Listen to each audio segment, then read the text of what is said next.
What's up, Buckeye fans? I'm Patrick Murphy here with another episode of the Bucknuts Happy Hour. We've made it to the college football season in 2025. We have an exciting weekend of college football ahead of us all weekend, Thursday through Monday, and it is highlighted by number 3, number 2, depending on which rankings you look at, Ohio State welcoming number 1 Texas to the Horseshoe. As I said, the game of the weekend. I'm pumped. I'm sure all of you are too. And I'm excited for the show we've got for you today. We are going to talk with former Ohio State quarterback Justin Zwick, the quarterback who started Texas's only trip to Ohio Stadium in 2005. We will get Justin's thoughts on that game, his memories from that game, the lead up to it, everything that went into it. And then we're going to look at the current matchup here with my guy, Eric Henry from Horns247, the Texas 24/7 sports site, to give us some insight on the Longhorns heading into this game, what he kind of expects, things like that. I joined his podcast earlier this week, so he's repaying the favor for me. With a game week ahead of us, going with some Bud Light. You got a long weekend, some light beer, easy drinking. I don't know what time people are starting, whether you're tailgating on Saturday, whether you're watching from home, whatever it may be. But yeah, we're going with an easy drinking beer here to kick off the first in-season Bucknuts Happy Hour. But let's get into it here and let's get rolling. And now we bring in former Buckeye quarterback Justin Zwick to talk some Texas, talk some Buckeyes. Justin, thanks for joining the Bucknuts Happy Hour. How you doing, my man? I'm doing great. Excited for the season. You know, it's the best time of year here in Ohio. The weather's breaking for us. I was a little worried about that game Saturday, but it looks like it's going to be beautiful out, and no worries about cramping and all that usual stuff that you have first week of the season. Yeah, it might actually be advantage Buckeyes because I know. Yeah, Texas might be a little cold, huh? Yeah, exactly. A couple long sleeves, maybe. Yeah, maybe they'll come out no shirts on and then have to go put the shirts back on like Tennessee did. They needed to put those shirts back on. That was ugly. Yes, they did. Yeah. Before we get into this week's game, I want to take you back to 2005. I know you've talked about this plenty in the past, but before we get an actual game, I know that game wasn't week 1 out of the gates.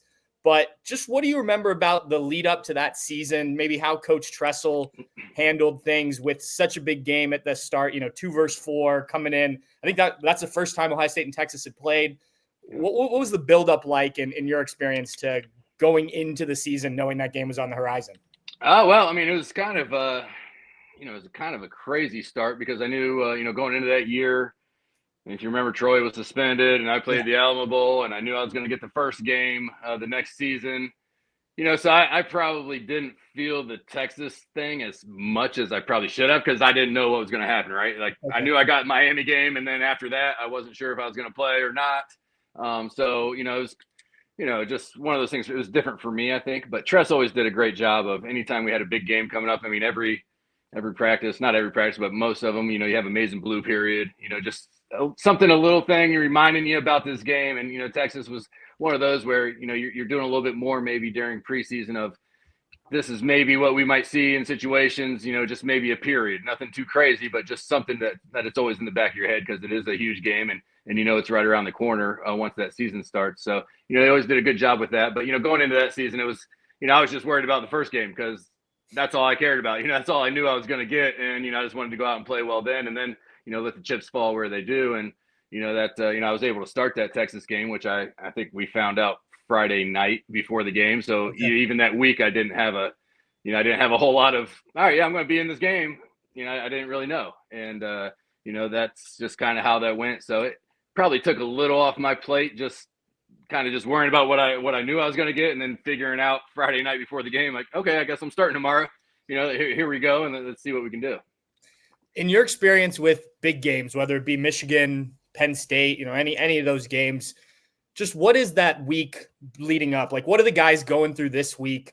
Maybe that's different than any other game you're going to play on the schedule, be it Big Ten, non-conference, whatever. How different are these weeks? You get to these weeks and really, all that changes player-wise is the media availability, the media that you have to do. If you're a starter, you probably have a lot of different things, different, guys you got to talk to, videos you got to shoot, podcasts you have to do. I mean, it's all so much more now than it was back then. Back then it was either ESPN or nobody for the most part doing videos and stuff like that. So, for these guys in today's age, there's probably just a lot of people pulling at them, trying to get them on, different shows and that sort of thing. And, you really, that can be tough because you got a lot of studying you got to do. You got a big game, that can pull you in a lot of different directions that don't really help you prepare for a game. Right. Yeah. So, coming into this week and the bigger weeks, Michigan's its own animal. You get the band coming in Sunday night and, you just have different things throughout the week that are kind of planned and tradition. But for an early season game like this, I think the media and just all the extra little things you have to do throughout the week because it's such a big game and so many eyes are on it, that can pull you away a little bit. But other than that, they're just trying to keep their head down and keep things going and just hope that they really have a great understanding of, the play calls, whatever the call sheet is to start the game. That's probably something that they just need to dial in on, and I'm sure they have. But, other than that, other than the magnitude of the game, getting tickets for everybody, that sort of thing, it's kind of just, game week, and it is what it is. They're ready to hit somebody new. I can tell you that, as far as the defense is concerned and offensive line. Yeah, that was always the best thing about getting out of camp is, those guys, I didn't hit anybody, but those guys finally got to, hit somebody else and they weren't beating each other up like we had been the last few weeks. Yeah, that was a topic when we were over at the Woody this week of the guys just being ready for somebody new across the field from them. Yeah. As you got to the shoe, kind of the atmosphere builds on that night. Obviously a night game versus what we're going to see here with Big Noon, but I imagine the shoe will still be rocking. What do you remember about just the lead up to everything once you're in the stadium, warm-ups, all that? I watched the game on TV, but I've talked to people who were there and just the atmosphere and everything always comes up. James Laurinaitis talked earlier during fall camp about his memories of just how big that game felt. What was it from your perspective as you got ready to play? I think it's always special when the lights come on in the shoe. So, I mean, you just, it kind of as a, I was a redshirt junior at that point in time, but it kind of takes you back to the high school days, Friday night lights, it's just kind of, all right, this is pretty cool. So when you walk in there and you got the lights on and the crowd, I mean, it was special. And I remember that first play of that game for me, I tried to get Teddy on a little swing pass. I short armed it a little bit because there's just like, you're so amped and so ready to go. You want to just be so quick and so efficient. And, you just got to take a breath sometimes. And, and that's a tough thing to do when you get into a big game like that, because, I remember under those lights, the shine of the helmet. I mean, you can remember some of that stuff that you remember taking in back then. It was a great crowd, a great atmosphere. I wish Saturday was at night just because I think it is special to be in the shoe and the lights, but the crowd will be ready to rock. And Ryan's talked about it, a lot coming into this game about how they're going to do their part. We need the crowd to do their part, show up early, be loud, make it tough. And, he's onto something because you got, in Texas offense, young offensive line, really. I mean, maybe not young, but first year starters. And, if you can be loud and affect that game, through the crowd, that'd be huge. But, it's just, it's going to be an exciting week or exciting game. And I'm looking forward to it.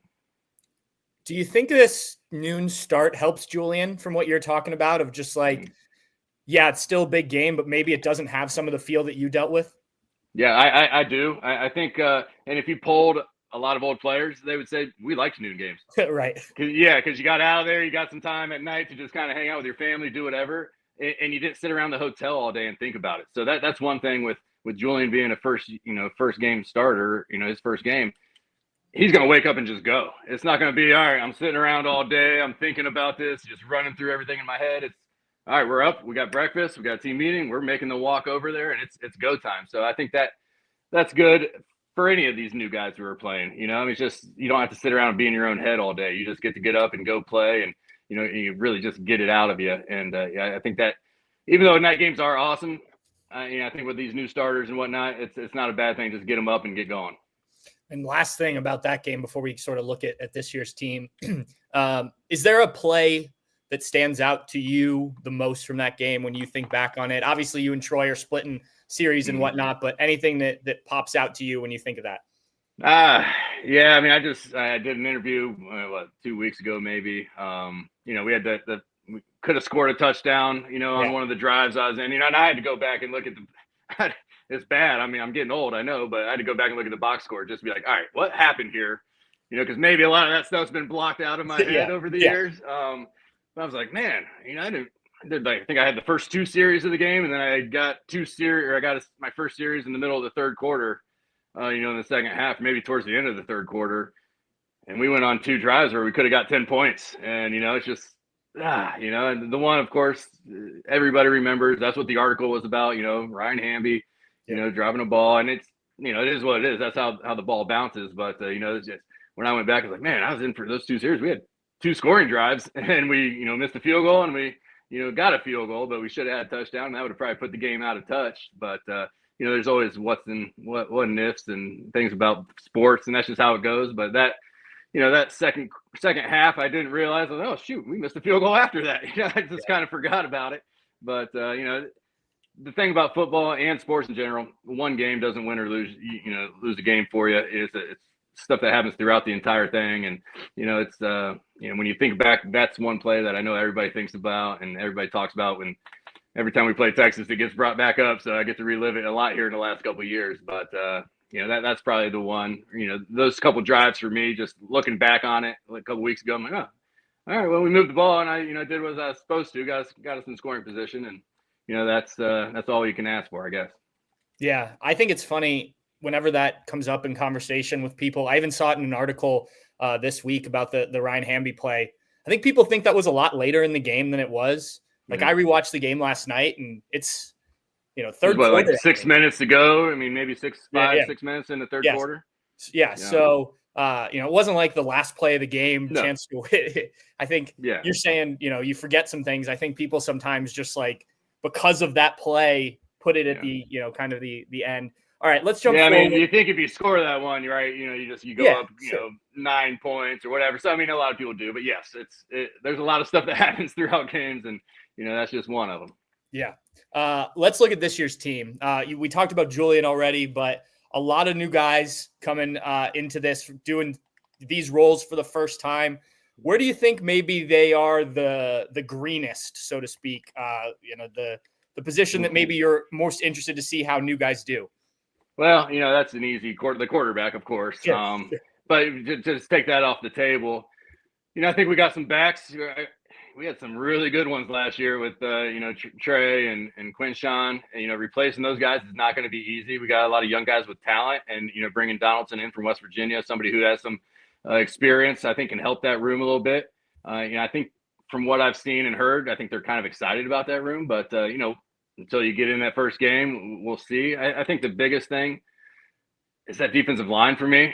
Got a lot of new guys who are athletic, are great players, but they're just doing it for the first time. And, I think back to 2004, my first season, we had lost 14 guys to the NFL draft the year before.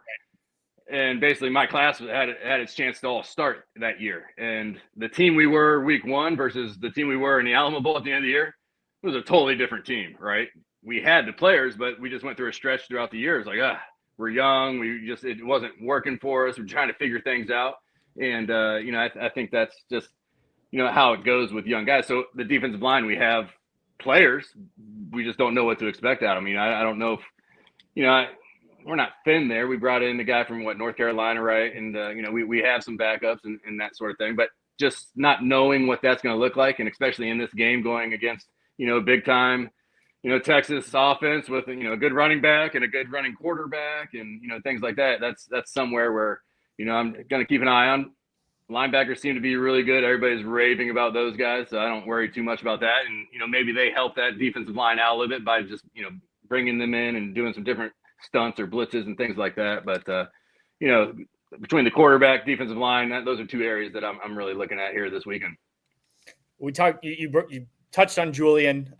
You've obviously played the position at this level. You know what he's about to go through. What do you see of him? I think we've talked about him a lot. Obviously, everyone's excited to see him in real action. But from what you've seen, what you've heard, what do you make of Julian saying? Well, I think everybody knows, and it's been well documented. You got a crazy quick release. It throws a really tight spiral, a good looking ball. It's that's all great. And it does. I mean, first practice I saw him, kid should have been a senior in high school. And, I'm looking at Will Howard, who's bigger than I am, like just a big old dude. And then, I'm watching this little scrawny kid, just the ball just came out a little bit different, and you could just see it. And so I was pretty excited about him. But, he's a young kid. He's going to make mistakes in this offense with the guys he has around him. You hate to use game manager for any quarterback, but there's something to that. Just don't go out and make the crazy, stupid play.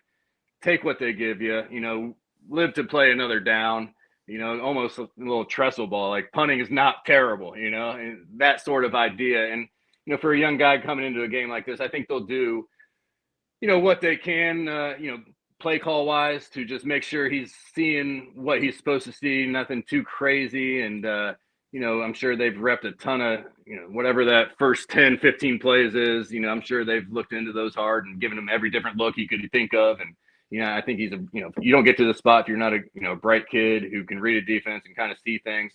So, I expect him to just go out and just let just be a point guard almost. Boom. If they want, now routes or we're throwing screens or whatever, like it doesn't matter. Like Ryan's talked about how many times he said it, maybe 1,000 here during camp, just win. Just win, whatever it takes to just win. If it's by a point, I don't care, and Buckeye Nation doesn't care. We just want to try and do anything possible to come out there with one more point than them. You obviously had pretty good weapons when you were playing. I don't know how you'd compare to this group. It's tough with the receivers they brought in, and then you add Max Clare into that mix, but makes life easier on a quarterback, I imagine, especially a young guy. Oh man, yeah, yes. I was telling some people today, like, I wouldn't mind if they just came out and said, Julian, we're going all goes on the first play. Pick one of them. Just don't underthrow them, because then something bad can happen. But just, pick one and just let it rip, because with these guys on the outside, and you throw Max Clare in the middle of the field, that's some big bodies you got going to you, and they're just great athletes. Their hand-eye coordination is amazing. So typically you would think they're going to knock the ball down or catch the ball. It's 50-50 when you throw one up like that. But, having those weapons is amazing. I mean, they're all over the field, and all you got to do is just get the ball in their hands. I remember that, what was it, the first play last year, JJ dropped that little receiver screen. That he would still be running today if he'd have caught it, because it was just going to bust wide open. Little things like that I think can help a young quarterback get in the game, and just help him realize that's all I got to do here. I just got to get these guys the ball, get my playmakers the ball in space, and let them do their thing.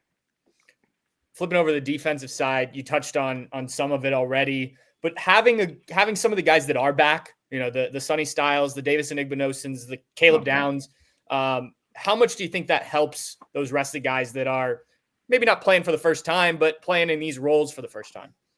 I think it's huge. You hear that they're calling, Caleb Coach Downs, and then to have somebody like that in the back end of your defense who you trust, and that he's on the same page with the coaches and can help these guys get in positions if they have a question.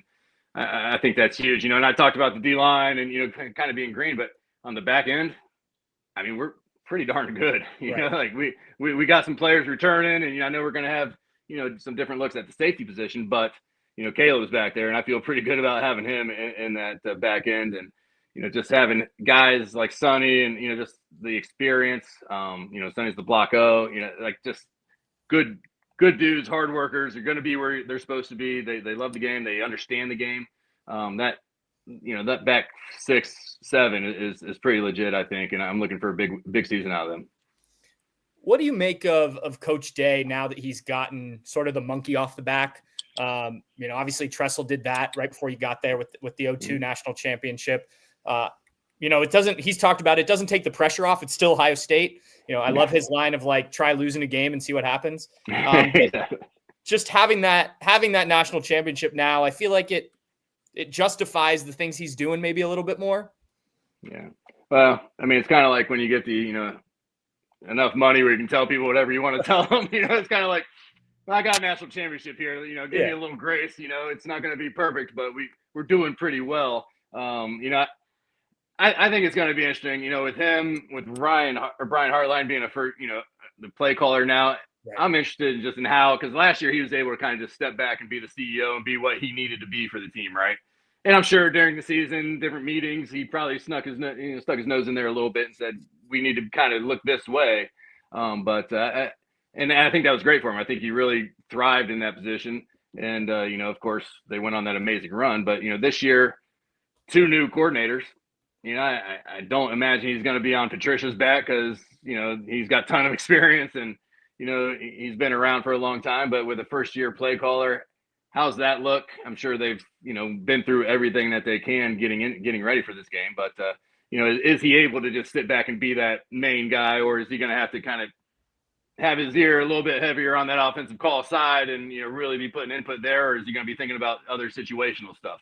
That's going to be one thing that, they won't know until Saturday comes and those first few series happen and, kind of see how things go. But, him getting a national championship, yes, that takes a huge monkey off his back, especially how the year ended last year. Yeah. Where everybody wanted him out of here and, God, this is terrible. And it's like the guy wins a ton of football games, or, his teams do anyways.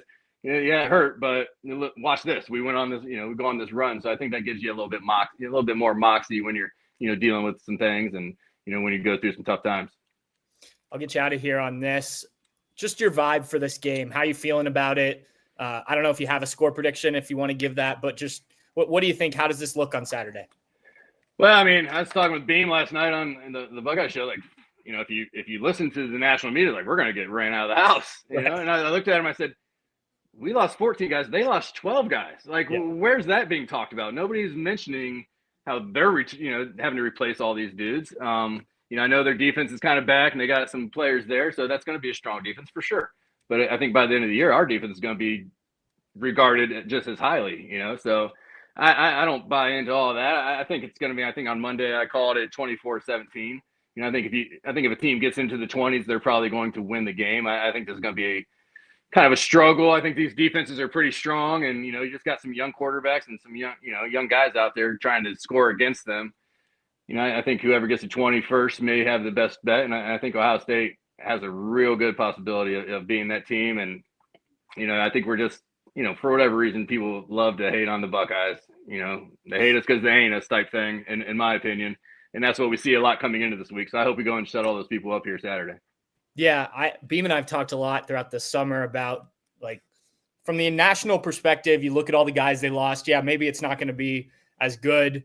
And then I walk in, practice or interviews, and we watch these guys walk by, and I'm like, man, this team is loaded. Yeah, they haven't played a ton, but I think people are not sleeping. They're the number 3 team in the country, but for sure, maybe a little bit. And you're right about Texas. I mean, it's the same thing. It is interesting.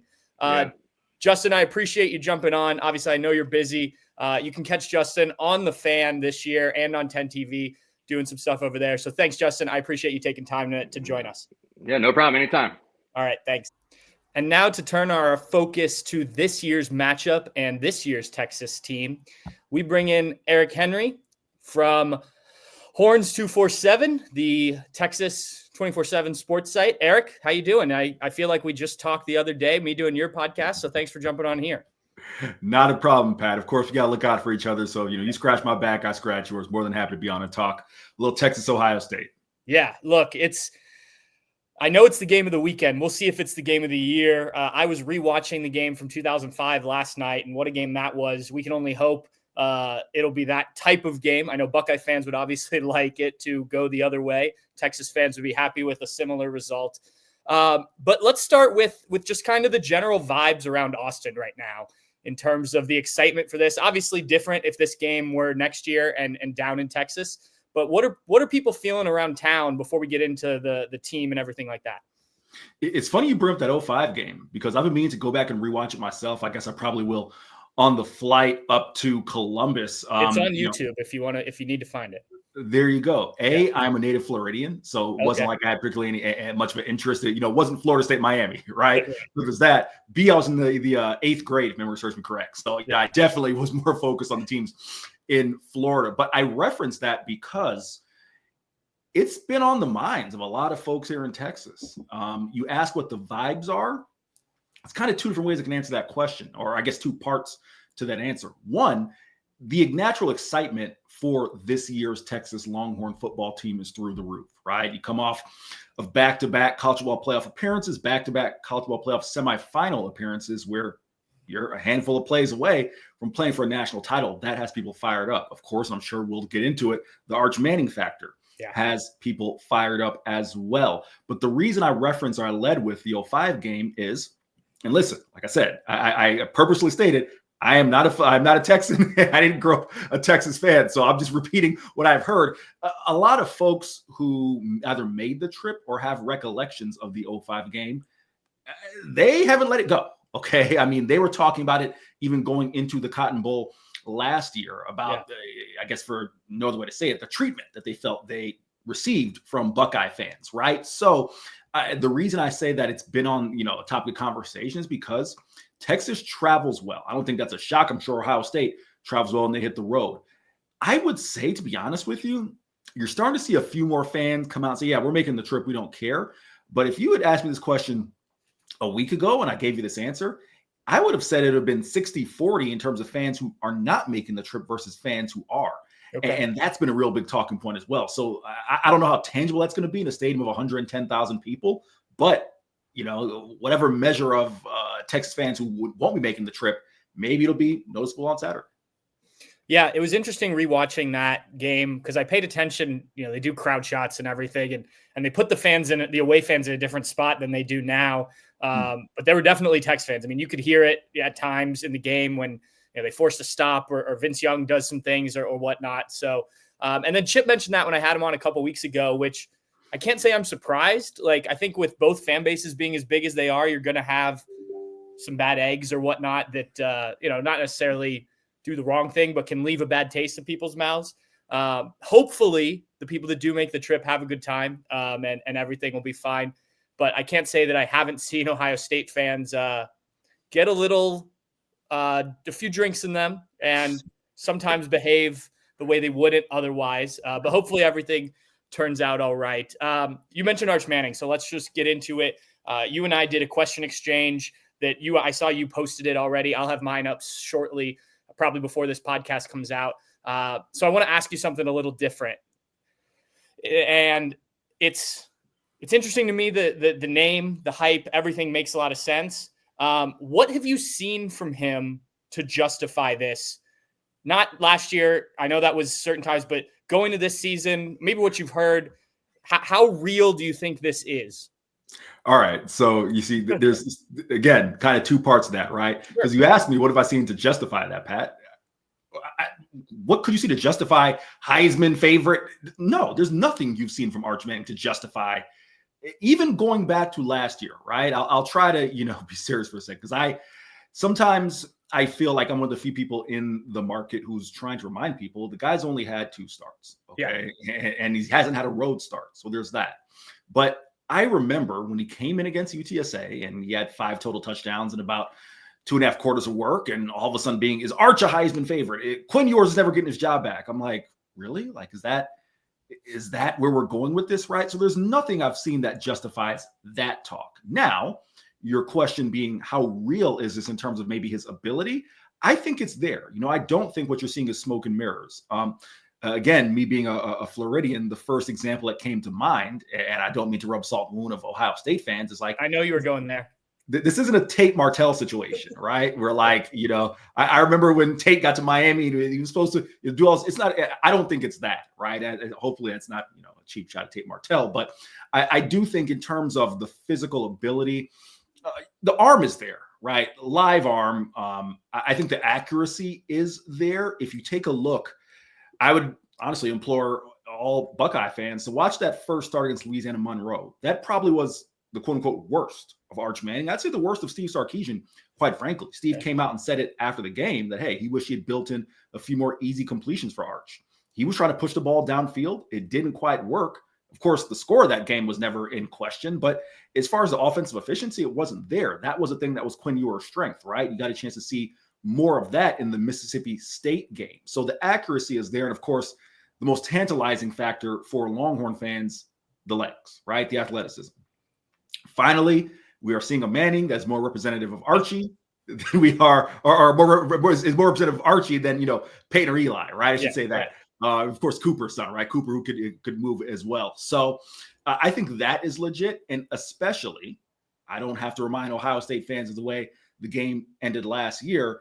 that has not been forgotten by Texas fans. So especially in the red zone, I think that's an area where you expect to see Arch Manning just provide a different wrinkle, a different factor that Quinn Ewers just didn't.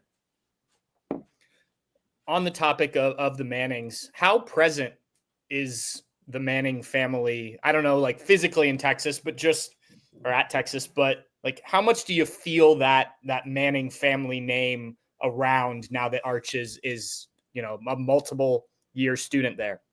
You know what's interesting, Pat, is it feels like, don't get me wrong, of course on game days, Cooper Manning comes to support and his family, but for the most part, they want Arch to be his own guy, right?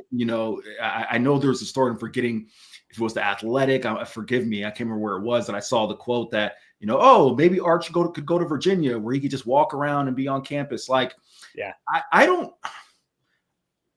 don't think that Arch is the same level of shy that I believe Quinn Ewers to be. Quinn was generally uncomfortable around media, right? And of course, the average person isn't comfortable being a scrum full of 30 people. And maybe it's because Arch Manning has been a Manning his entire life that he knows how to get through those things. So I don't think he's as shy as Quinn Ewers was, but I do know there's a level of anonymity that he wishes he could have. I'll give you a story. Arch Manning actually asked new Texas basketball coach Sean Miller, hey, you think I can get the key to Moody Center to go hoop, play some pickup with my boys? Because, Arch Manning can't go play pickup like the rest of the students, right? Like there's a level of just wanting to be Arch Manning and go out to dinner with his boys and whatnot that I think he wishes he could have. So just in answering your question, I think the family for the most part wants to allow him to have this experience and not add any more of kind of a umbrella hover situation than he already deals with just on a day-to-day basis. Yeah, I think if I'm thinking of the same story, I think that was Chris Hummer with us and CBS. It may have been Hummer. Forgive me. I'm sorry, Hummer. You're gonna see me. I know I read it, and I know I read Chris' story, so I think that's where it was. So if you haven't read that, it's a pretty good feature on Arch and just what he deals with. It's not too dissimilar than Jeremiah Smith, though he obviously doesn't have the family name. But he's had some crazy moments just trying to be in Columbus, and he's got some stories about that, but we won't go into that. The weapons around Arch, obviously a couple guys are back from what we saw in the playoff semifinal. How do you feel about them? Running backs, wide receivers, tight ends? Yeah, I'll start in the backfield. I mean, Quintravion Wisner is the undisputed RB1 of this team, 1,000-yard rusher last year. Trey is a great story, a kid who, was a late take coming out of DeSoto. Would have been the third string running back had CJ Baxter been healthy, right? The anticipation was CJ Baxter and Jaden Blue would kind of be co-starters, and Trey Wisner would continue to gradually ascend, a guy who made a name for himself on special teams as a freshman. And then you would think, all right, he'll get some carries here or there. No, Jaden Blue struggles to hang on to the football. CJ Baxter goes down. Trey Wisner comes in as a 1,000-yard rusher, so he is certainly a talented piece. And CJ, I was very tentative, Pat. I was like, listen, how can you expect a guy from, torn MCL, PCL to come back and hit the ground running? And Steve Sarkisian really kind of raised all of our expectations when he said, I want to say it was August 18th. I believe it was the last availability of the fall camp when he said, no, hey, we're ready to take the reins off CJ. Like he's impressed us. He's gone kind of better than we thought this rehab would go. So the backfield is good. Tight end, really high on Jack injuries. Okay. Cal transfer, someone who I think is going to flourish in this offense. If Eli Stowers over there at Vandy wasn't in the SEC, I would pick Jack Injuries to be a first team all SEC performer. So that's how confident I am in his abilities. Now to get to receiver, I don't want to draw the ire of Buckeye fans, but I'll say this. All right. And I know I said this to you when you came on our show. I believe that had Ryan Wingo, former 5-star recruit out of St. Louis, had he gotten the same amount of targets and been featured the same way that Jeremiah Smith or Ryan Williams down in Alabama was, he'd be in the same conversation, right? I think he's that talented. Now, he didn't get the targets. He was the fourth option in a receiving room full of NFL talents. Gunnar Helm, Isaiah Bond, am I missing? Matthew Golden, right? So clearly he didn't get those targets, so he's not in the discussion yet. But he is the number one receiver on this team. DeAndre Moore in the slot is a name to know, does all the dirty work, blocks, definitely reminds you of Jordan Whittington now with the Los Angeles Rams, and is growing as a receiver as well. He was I think 24/7 Sports had him as a 4-star. I can't remember if he was a 4-star or 5-star coming out of California there. So he is a talented guy. And then Another name to keep an eye on the outside, with Emmett Mosley the fifth, Stanford transfer, being banged up, looks like Parker Livingstone is going to get the start as the other receiver. 6'4", 200 pounds, kid can run. Trey Wisner affectionately called him white chocolate, right? Because he, kind of fits that stereotype there as being the guy kind of like, whoa, I didn't know he could jump that high and run that fast. But no, he's another guy to keep an eye on as well, especially with his size and his frame. You mentioned two guys I like there. Jordan Whittington, I'm a Rams fan, so I like some of the stuff he's done. And then Matthew Golden's a guy I've been taking late in fantasy football drafts. I'm excited. He flashed to me a lot last year when I was watching Texas. So interesting names there from last year, from last couple of years teams. Offensive line. I know it's been talked about quite a bit. New guys stepping in. I think 4 new starters. Mm-hmm. So what is your feeling about that? Because I think you hear new starters and a lot of people just assume like, oh, they won't be as good, but new starters can be good, right? Like, I think both teams kind of have this similar thing of like new guys stepping in, but that doesn't mean they're going to be worse than last year. So what's your read on this new look offensive line? So I did a series over the offseason where we kind of did, position confidence rankings, right? And offensive line has consistently been 10th for me. So I'll try to, make this as neat as possible. You go from left tackle, Trevor Gooseby. You feel confident there, especially because the kid got starts against Georgia, against Ohio State, against Texas A&M as well down the stretch of the year, right? So he held his own. You feel confident there. Left guard, I thought up until about a few weeks ago that was a shoo-in for Neto Umazulu, right? A kid who's been waiting his turn, third-year guy. Now, that could be fluid. You could have Neto Umazulu and come on, I am having a brain fart with so many names here. Connor Stroh, thank you. Connor Stroh rotating in at guard, someone who over the last 2 weeks, Steve Sarkisian has consistently said, hey, I've been impressed by Connor Stroh. And that's not, just coincidence. Steve doesn't mention guys in that realm during his availability just to throw out names, right? He's very specific about the way he does that. You talk about new starters. One guy who is not a new starter per se is Cole Hudson. He started in 2022 at left guard for Texas, then moved into a reserve role. Steve Sarkisian was asked about him today, affectionately referred to him as a hard ass, really just sang his praises for him in this new era of college football for sticking it out with one program. He's going to start at center. Where you feel most confident is right guard, DJ Campbell, third-year starter. Most Buckeye fans, I'm sure, will know the name Kelvin Banks Jr., right? The DJ Campbell was actually a higher-rated recruit in that class than Kelvin Banks. So that gives you an idea of his talent there. And then with the injury, I was thinking Andre Kojo when I couldn't remember Connor Stroh. Andre Kojo went down in preseason camp for the year, so that meant that Brandon Baker won the right tackle job by default. So that's your 5, and you're trying to find some other guys where it's Jaden Chapman, Connor Robertson, to kind of be those 6th, 7th, and 8th guys. So we'll see what happens. But that left side, keep an eye on that, because I thought that was a shoo-in for Neto Umazulu entering the regular season, and now it feels a little iffy. The names that stand out on the defensive side of the ball, obviously Colin Simmons, Anthony Hill Jr. I want to start with Simmons. Freshman of the year, obviously was fantastic last year. Why is he going to be better as a sophomore? Man, you say freshman of the year. I know a guy in Columbus who could have took home that award last year, but hey, there was talk about that. Don't worry. It went to Colin Simmons. The reason why I believe he will be better, I mean, just one of the most gifted pass rushers, Pat, you will see. And I know that Ohio State fans will be like, all right, well, he didn't do much last year. Just, you got to trust me on this one, all right? Like, he is every bit. When I think of his ceiling in terms of college, we're talking about the Jadeveon Clowney level impact. I think we're talking about like Terrell Suggs. I know Terrell Suggs once had the FBS sack record. I know it sounds crazy for me to say that, but I do think he's that level of talent. His first step is insane. There are times I would look and be like, there's no way Colin wasn't offsides. Like, there's no way he wasn't, because his first step was that quick. Also, you got to remember, as you led with, Pat, it's the sum of all parts on this defense. If you just were one guy, you'd be like, all right, you can shift all your attention that way. But you got Anthony Hill, who also pass rushes really well.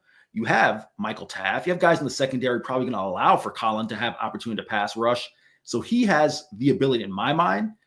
There's talk about him. He talked about his goal being to set the all-time single-season program record, which I believe is 25 4.5 by Kiki Diala in the 80s. Okay. Don't think he's going to get that, but it wouldn't shock me if he's a 15, 16, 17 sack guy. You brought up Jeremiah Smith, so I want to go there. Obviously, Texas focused on him, did a good job on him. We talked about this on your show. That opened up stuff for other guys. How do you anticipate the Texas defense handling this group? Do you think it's similar? Like, hey, let's shut down Jeremiah and see what happens with the rest of them? Or what's your read on how they might approach slowing down the Buckeye passing attack? That is my read, quite frankly. On Monday, the veterans, cornerback Malik Muhammad, safety Michael Taft spoke, and they emphasized, well, we need to disguise our coverages, make sure Julian Sane and, Jeremiah Smith and others aren't seeing what our coverages are pre-snap. And I'm actually going to publish a story on that tomorrow, so you can check that out over at horns247.com. I do think that's going to be a focal point. But yeah, I do think they're going to say, hey, let's make someone else beat us, right? I mean, I think for the most part, if you asked him honestly, if you asked defensive lawyer Pete Kukowski honestly, I think he would say two things. One, Jeremiah Smith didn't beat us, right? Those other guys did, and we'll live with that. And two, I'm pretty sure there's a play call right before halftime he wishes he had back where he saw a screen pass go over a 75-yard TD that arguably made the difference in the game. So I don't see much change in what they're going to try to do on Saturday. You talk about that game, and I always think back of it's a lot closer than it probably looks. Like if you just look at the score, it's like Ohio State won by 14 points, but I mean, if Texas scores there at the end, that game maybe goes a different way. I don't know how it plays out after that. Obviously, Ohio State may get the ball back, and who knows what happens. The rivalry or the rematch, excuse me. I know that's been an angle. I've seen you guys talking to players about it. What do you feel like that type of motivation can bring in this game? It's interesting. We talk. I don't want to misattribute. I believe it was Colin Simmons, okay, who said that, and this wasn't on Monday. This was earlier in fall camp, who said that, kind of like this is a get back game. And now I'm second guessing myself. I shouldn't attribute it to Colin, a Texas player, because now I'm thinking it might have been DJ Campbell. A Texas player said that it one kind of was a get back game. After that, I don't know if that message made it to Steve Sarkisian, because you've heard none of that. Okay. You've just heard, hey, one game at a time. We're not worried about last year, singularly focused on this year. So I am curious if, hey, maybe the message got out, hey, let's not publicly say we're looking to atone for last year. Is this going to be your first trip to Ohio Stadium? To Ohio Stadium, yes. You were talking off here, and I told you I went to grad school in Chicago. Yeah. My first gig was covering preps in Chicago, so I went to Ohio State one time because there was a hoops recruit, and I'm forgetting who it was off the top of my head right now, but for some reason I had to go to what's that? Value City Arena. Value City Arena. There we go. I had to go there, but I've never been to Ohio Stadium. All right. What's your excitement for, obviously the game in general? We talked about that a little bit, but to see the horseshoe and things like that. Pat, I won't, go in depth with my journey in doing this job, but you're talking to someone who covered Group of 5 football for 6 years. All right. I covered arguably the least cared about program in FBS in Florida International. I love this job. I love college football, I love college sports. Having spent enough time at the Middle Tennessees and Western Kentuckys of the world, I am incredibly fired up to get to Ohio Stadium, because these are the places I never thought I would get to. Ohio Stadium, DKR, Alabama, Georgia, etc. So listen, I'm fired up. I will take it in, until the game is kicked off. I will be just as much of a just college football fan and try to soak in as much of this atmosphere as possible. And then, once we tee it off, I'll be in straight, reporter mode. Right. All right, Eric, thank you very much. I know it's a busy week, so I appreciate you giving us some of the time. I look forward to seeing you here this weekend. If you need anything, don't hesitate to reach out, but I appreciate it, man. Anytime, Pat. Appreciate it. All right. Thank you. All right. Thanks again to Eric Henry of Horns247. They do a great job over there. And look, I say that every week because I do think our 24/7 Sports Network is one of the best you're going to find. So I appreciate Eric hopping on and doing that. There's been a lot of good stuff. I've been paying attention to what's going on over on the Texas site. If you are interested in any of that, like to see some of what the other people, other teams, other players are saying, go check out their stuff. It's really good. I'm going to give some thoughts here before we wrap this up. A lot of this is going to be similar to some of the stuff we heard from Justin Zwick, even a little bit from Eric. But I just want to give a little insight here because I let a lot of other people do talking, which is not a bad thing. I probably talk too much on this show for people's liking anyway. But first of all, I want to echo what Eric just said there about the excitement around this game. I've been fortunate to cover Ohio State now for 8, 9 years, 10 years. I don't know when it was when I started, but every time I walk into that stadium, I try and remind myself what a privilege it is. And like Eric said, having covered other things to be able to do that is awesome. And games like this really make it. And it's people that listen to this, read our stuff, subscribe to our site, all that allow us to do that. So I want to say thank you and let you know how excited we are at Bucknuts to cover this game for you guys. But the actual game on the field, look, I think there are some real keys that Ohio State must hit on. And, Ryan Day's talked about the obvious ones, right? Like no turnovers, clean, forcing turnovers, not making mistakes defensively, limiting those big plays, all that stuff that for a big game. For me, I'm really interested to see, obviously, Julian Sayin and what it looks like. I've said a lot this offseason. I wish this game were week 2 just to have an idea of what this team looks like since it is such a new team. Next year when Ohio State goes down to Texas, that game is, I believe, week 2 or week 3. So we'll know more. Plus, it'll be a more veteran team. But a guy like Julian Sayin, I think that would have been great to get just a tune-up game. Like Justin Zwick was talking about, he started against Miami the week before. Obviously, he wasn't a first-time starter at that point, but I do think a game like that, like either the Grambling or the OU game, would have benefited him. But you don't get that. So you're Julian Sayin, how do you handle this? How do you handle, being in a game like this? And I've talked to Julian a decent amount at this point, both in interviews and when I saw him out at Ohio State's camp and things like that. Like I've described it as he's got that just California cool. Like I don't think he's going to be rattled by any stretch.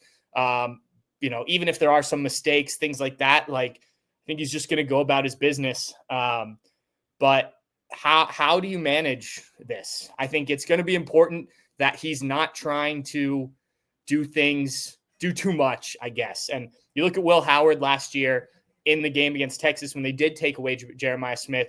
It's like, fine, Carnell Tate, Emeka Egbuka, I'm good. Like he can't get too locked in on his classmate if it's not there. Obviously, Ohio State, Ryan Day talked about it on his radio show. He said we need to get the ball into Jeremiah's hands because good things happen. And that's certainly true. But at the same time, I think you have to just be careful about, okay, well, I know Jeremiah is the best player in college football. I got to force it to. No, don't do that.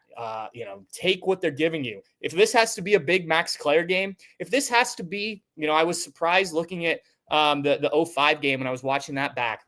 Like it dawned on me how little they threw the ball. Even Vince Young, I think had like 19 attempts in that game or something like that.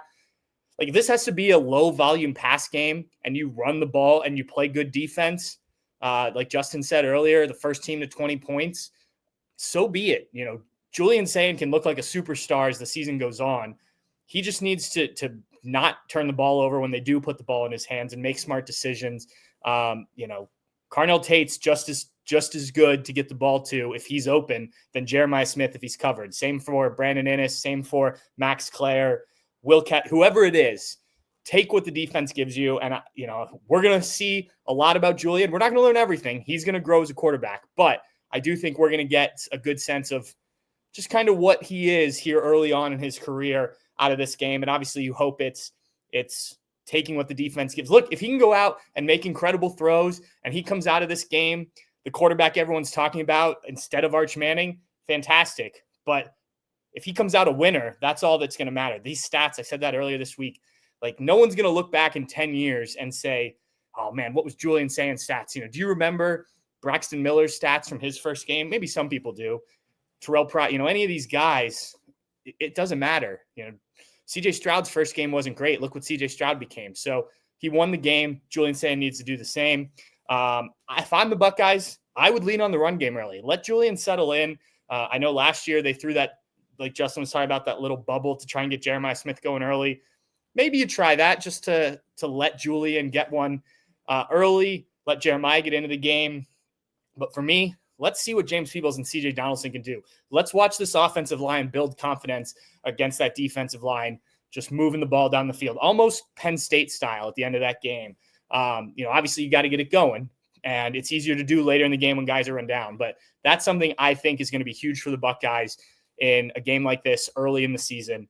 Lean on that run game, lean on this offensive line, which I think, certainly I think they'll be good pass blockers, but I think that group wants to go out there and maul guys. And you can certainly do that in the run game.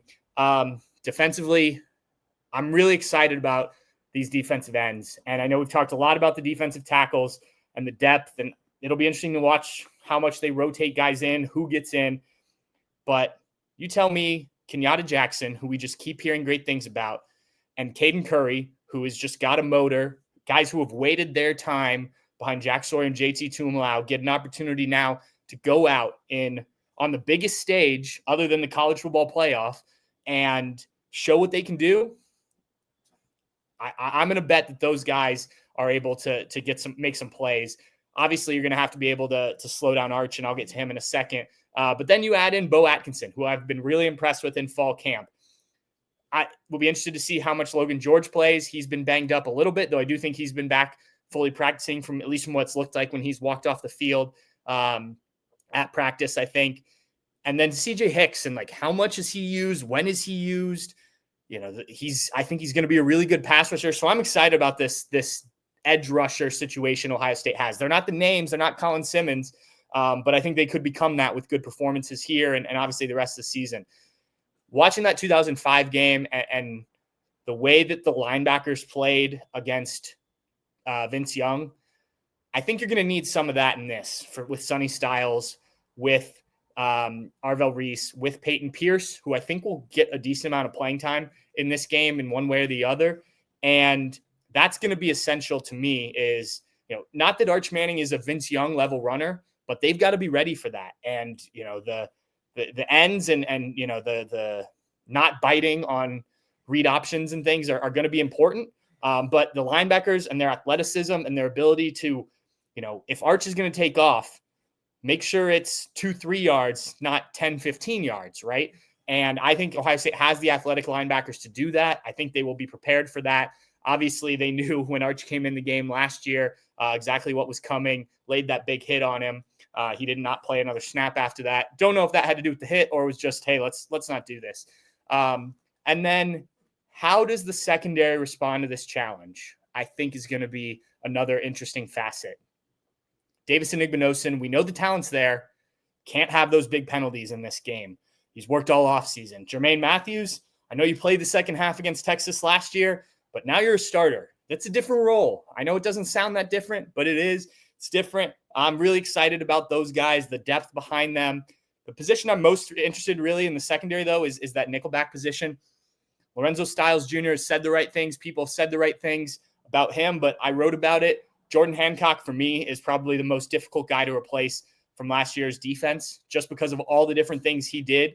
The ability to drop into a deeper safety position to allow Caleb Downs to move up close to the line of scrimmage. All of these things that came with experience. They weren't what Jordan Hancock did in his first start at the start of last season. It was all stuff they worked on. Lorenzo Styles is much more of a cover guy.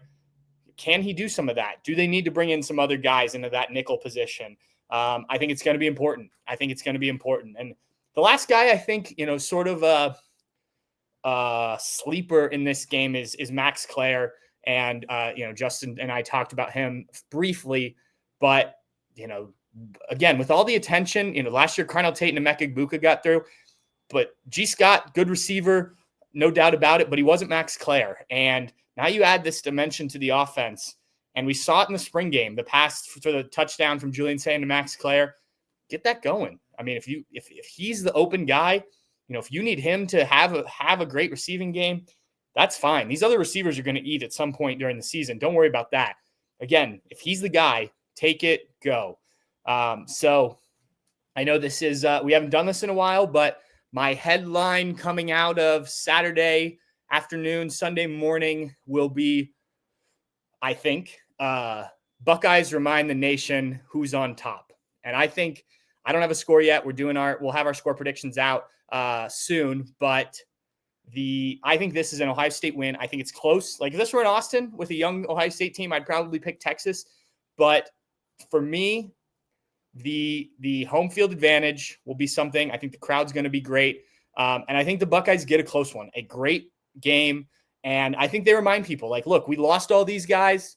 Yeah, but we're still really, really effing talented.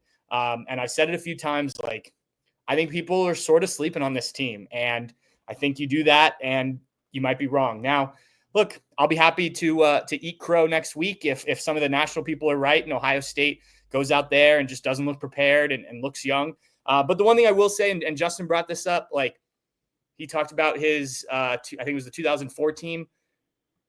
This team you see on Saturday, win or lose, is not going to be the same team you see midseason, Penn State in early November, Michigan end of November, hopefully the postseason. Like this team is going to grow.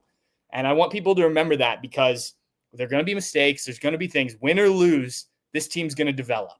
And if it requires taking a loss early in the season, so be it. You've got plenty of time to make up for that. Neither team is going to be out of the college football playoff mix. But I think the Buckeyes get it done. As I said, I'm so excited. Just the college football's back. We're recording this on Thursday. I'm excited to watch games tonight, Friday, before I get to bed early and get down to the stadium all weekend. I love that this is back. I love that we're doing this, and I'm excited that this is a game. Even though I'd rather it be week 2 or 3, it does get my juices flowing that we start off with a bang like this. So thank you, Buckeye fans, for tuning into this. Thank you to Justin Zwick for joining us. Like I said, he'll be on 97.1 The Fan and 10 TV throughout the season. So if you are local or if you pay attention to either of those stations, you will see Justin around. Hopefully he can pop on here more often and give us some insight because I thought he was great. Thanks to Eric Henry from Horns247. I love that we have this network that we can lean on for stuff like that. And I thought he really brought it with some great information.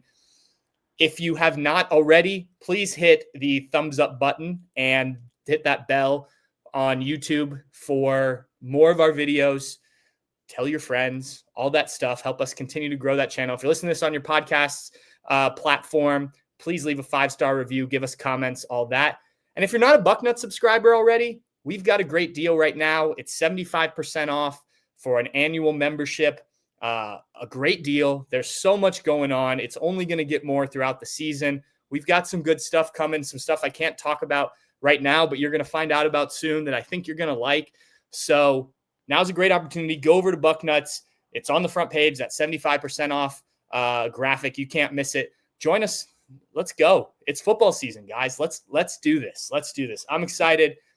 I'm going to finish this beer, get a little bit more work in, and yeah, I'll have a couple more tonight. Got a fantasy draft tonight, so we'll pop some beers while we're watching ball and drafting fantasy football. Anyway, thank you again, Buckeye fans. We will talk to you after the game. I will be on Dave Biddle's What We Learned Live. Hopefully we'll be talking about a Buckeye win and a statement from the Scarlet and Gray. Cheers.